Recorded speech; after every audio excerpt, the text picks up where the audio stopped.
Oh man, this is my third time trying to record this video. I'm hoping and praying that it works this time.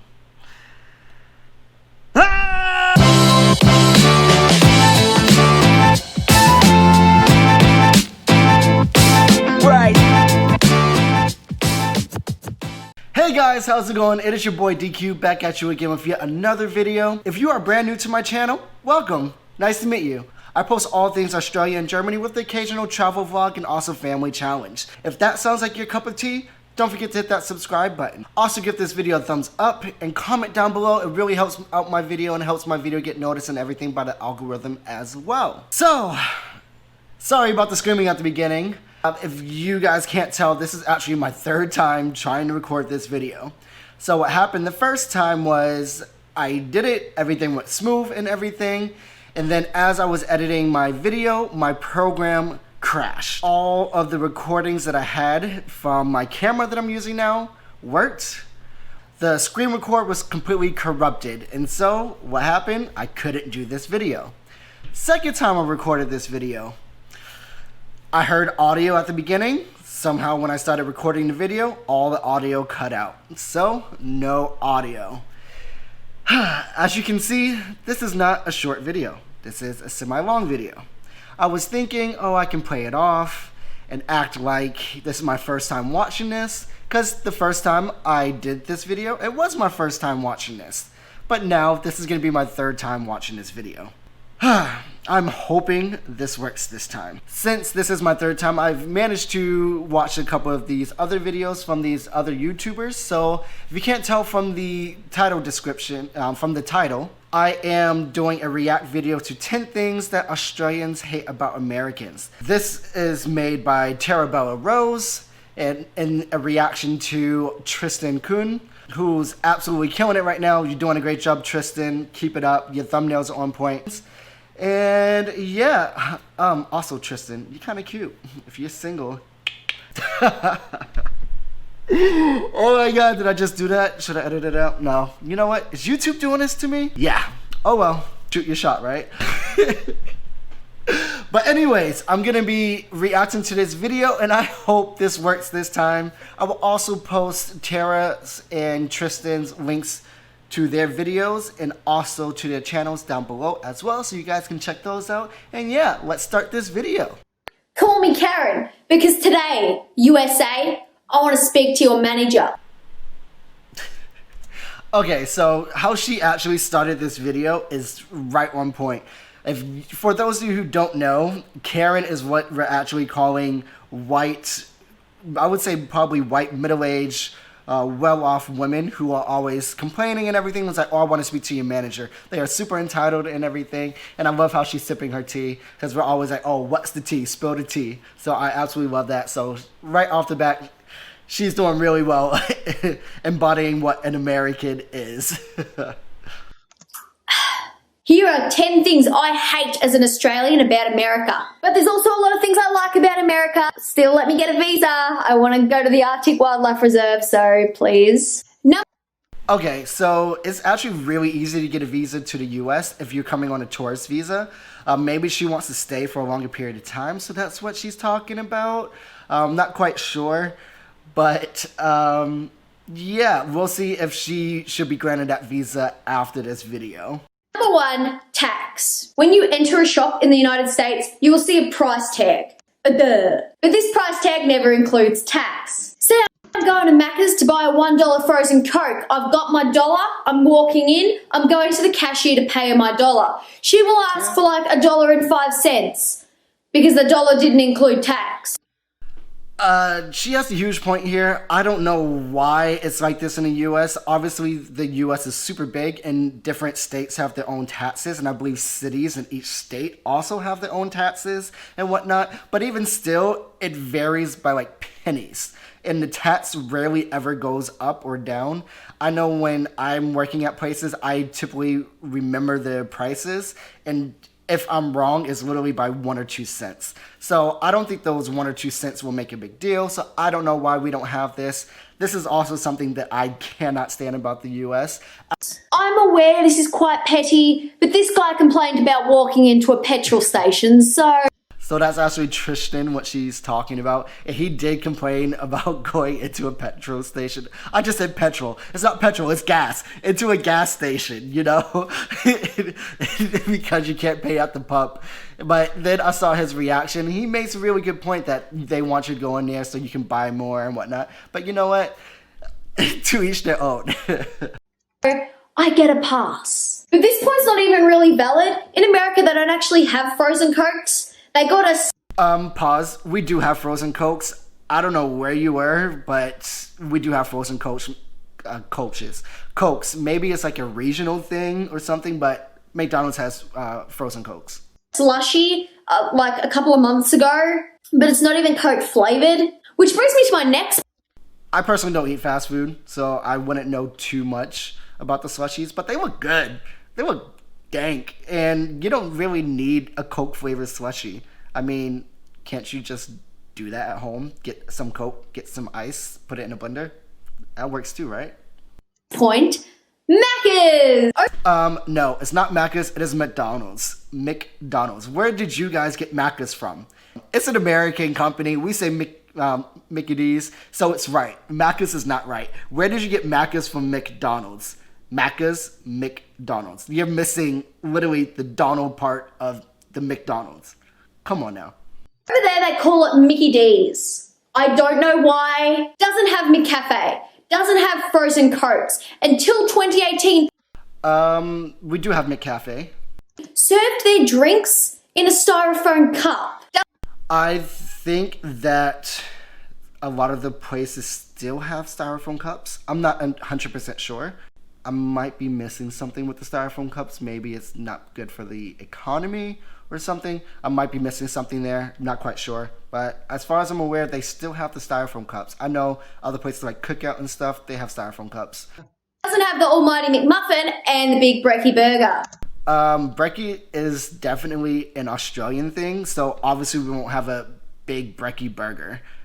So we're talking about being petty. If you go around to different countries, each McDonald's is going to be different. So the US isn't the only country that doesn't have the big brekkie burger. You won't find that burger in Australia, in Europe, anywhere you have a McDonald's. So this is definitely a petty reason to not like the US. And to top it off, they stole loaded gravy fries from us. How did we steal something from you guys when it's an American company? Also, loaded gravy fries is a regional thing in the US. I'm from Boston. We wouldn't have these loaded gravy fries at all, like at all. But in the South, they put gravy on everything. So I'm pretty sure this was an American thing. I want to know the proof where this actually started in Australia before it actually came to the US. Come on, Tara, let's go. I'm ready. This next one's going to upset a few people, mainly Caitlin Bennett. USA's gun culture is horrendous. They treat the Second Amendment like it was written straight directly from the heavens above. It was from 1791, when automatic assault rifles didn't exist.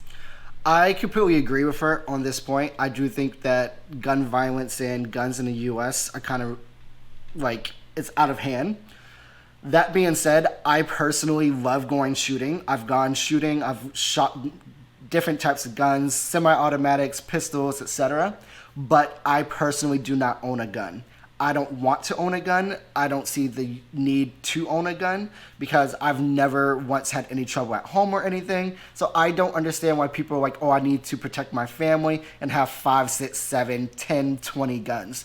I don't see the need for that. I'm like, how often have you needed to protect your family from something? Like, how often have you needed to use that gun? And oftentimes, more than none, their answer is 0. So I don't understand the whole need to have a gun.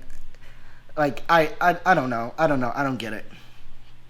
Guns in the 1700s had one magazine with 3 rounds and a max accurate range of 50 meters. Quite different to an AR-15. It's crazy to think with all the innovative and progressive technology that America has now, that they still follow rights and laws from the 1700s. I also find it quite ironic that those people who need their guns to save themselves from a tyrannical government are the same people who are supporting one that is showing signs of it. Tipping drives me nuts. How much do you tip? Who do you tip? When do you tip? Because they've just dropped my steak sandwich onto my lap, do I tip? Because they've just missed our turn and now we have to sit in LA peak hour traffic, do I still tip? Okay, so since you dropped your steak sandwich in your lap, that's your own fault. So yes, you would tip on that. You missing your turn, that is kind of bad service and everything. That means the Uber driver or taxi driver, whatever you were focused on, wasn't paying attention and wasn't doing his job right. So honestly, I wouldn't tip there. True stories, by the way. But if I don't tip, I feel bad. Like, what if me not tipping means they can't pay their bills? But because they missed the turn, I missed some quality Alice in Wonderland teacup time. Okay, that's being petty. That's first world problems. Quality teacup time. All right. Okay, Tara. Simple solution, pay your servers more than $2.13 an hour. Okay, so the whole $2.13 an hour with the servers and tip quality actually comes from racism. So after slavery was abolished, a lot of jobs weren't available towards people of color. So what did? They became servers. In order to keep them in a low income and everything, that's where tips came from. So they weren't paid a livable wage. So it is an outdated system with the whole tipping and everything now. But I will say this. The whole tipping system in the US, make sure that you have a great service.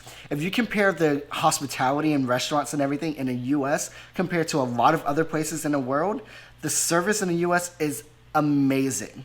Mainly because they are working for those tips, so they are making sure they are catering everything to you. Whereas other parts of in the world, they're just like, oh, I'm getting paid anyway, regardless if the service is good or bad. So sometimes, more often than none, you have to wait a while for your drinks to get refilled, or I'll order another drink or anything. You have to flag someone down, or you have to get up and go to the bar and do it. Woo, voice crack. Or you have to go up to the bar and do it and everything. So the tipping culture and whatnot, it is very much different in the US because of that reason. Is it outdated? Yes. Should it change? Yes. Some places have changed it. I believe some places in New York have, and the productivity has actually gone up, and their happiness of the service and everything have gone up as well. But it's still a little bit complicated and whatnot. Places like Miami, the tip is already included in the price, and that's where things get a little bit shaky as well. When I was in Miami last week for a full week, and the service wasn't really that good, mainly because I knew they were going to get a tip anyway. So I don't know. There's a lot of controversy with this and whatnot. And yeah, it's kind of all up in the air, really. Minimum wage for other workers in America is $7 an hour. In Australia, it's just risen. Well, so that just lagged and everything. So the $7.25 an hour depends on where you're actually living. Different states have different minimum wages. I believe the highest minimum wage in the US might be around $12. It could be higher, it could be less. I'm not quite sure. I'm not 100%. I'm not an expert in this field or anything, but you do have some places that are $7.25. I believe California is actually around the $7.25. I'm not sure. I will put a photo of that up here for you when I research that after watching this video, but I'm not 100% sure. But from where I'm from Boston, minimum wage when I was in high school, which was some time ago, let's not get into that. But minimum wage when I was in high school was $8.25. So it was $1 more than the $7.25. And I think now is probably like $8.75 or $9.25, something like that. I'm not quite sure. I haven't worked on minimum wage in a while. I've been blessed to have a job more often than none that has paid me more than minimum wage. But should the minimum wage in the US go up? Yes, sure. Why? Inflation. The minimum wage just isn't a livable wage anymore. A couple of days ago to $19.49 an hour before tax. Even with the currency conversion, that is a embarrassing difference. Give me an... I agree. The wage and everything in Australia is much, much different. Australians make a lot of money, especially since you guys have full-time, part-time, and casual. So casual workers will make more than people that are working full-time or even part-time, mainly because they don't have the whole benefits to compared to like a full-time or part-time worker and whatnot. But yeah, I completely agree that the U.S. minimum wage should be a little bit more. An E, give me a D, give me a U, give me an education, because I'm not going to get it in America. In Australia, every single public school is funded in the same way. In the US, it's funded according to the neighborhood the school is in. Does that mean poor areas get a better education so they can make more and break the cycle? We're talking about America, come on. Poor areas get worse schools. I didn't know. Okay, so this also goes back to systematic racism and everything. So before saying this is one thing you hate about America, don't get me wrong, we don't like it neither, but I would say this is also poor education and lack of knowledge of the situation. So with the whole thing with the education and whatnot, it goes back to systematic racism, where white people, after slavery ended, started moving to the suburbs, and black people weren't given loans to afford that housing. So where were they forced to go? They were forced to go to these larger cities. And since there were more minorities in these larger cities, obviously our government at the time, super racist, didn't want to fund these cities in the education because they didn't want people being educated. So where did all that money go? It went to the suburbs. So it's still around today, and they make it educational based, like, you need to have a certain grade point average to get this funding and whatnot. But it's so much racism and everything to that and everything. If you look at schools in the suburbs, those schools are much smaller. And it is scientifically proven that students do well in a smaller classroom setting. Whereas when you look at inner cities where there are a lot of minorities, the classrooms tend to be bigger. Their textbooks aren't as good. If they have computers, they're lower quality and everything. They do not get the funding that these suburb schools get. So what happens is just this circle, aren't getting the education that they are pretty much supposed to get. And it's just this continuous cycle going over and over and over.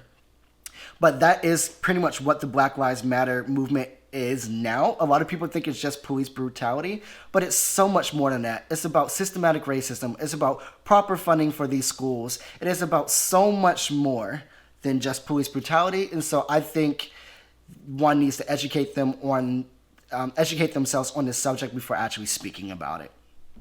Also, most Americans don't learn geography, and there's this crazy headspace there that America is the only country in the world that exists. I saw a TikTok of a girl who dead set drew America with a north, south, east, and west coast. Okay, so Australians also are in this huge bubble themselves. They don't know a lot about the world neither.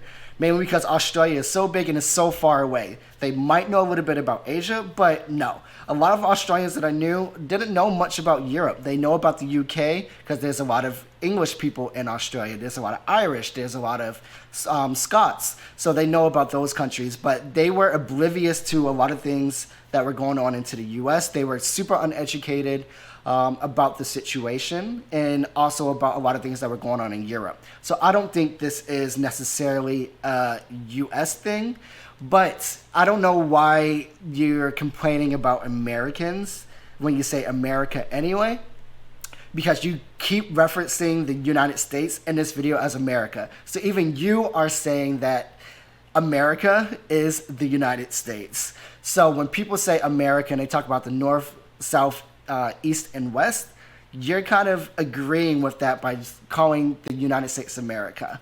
So yeah, let's not be petty. I would love to see where she thinks Canada is. Done. Freedom of choice. America is all about freedom of choice. Until it's a choice they disagree with. For example, abortion. Last year, a vote was passed in Alabama to ban all abortion in the state. And who voted for this, you may ask? Quite a diverse group of people. I completely agree. And if you can't tell, every single person on this list is a white male.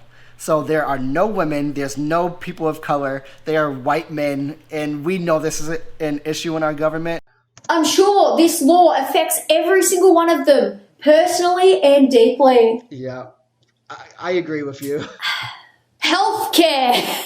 Hang on. Before you have a heart attack, can you pay for it? When you walk into hospital, in my experience, you are drug tested before you're even admitted, and they check that you can pay your bill. If you can't, you're kicked out.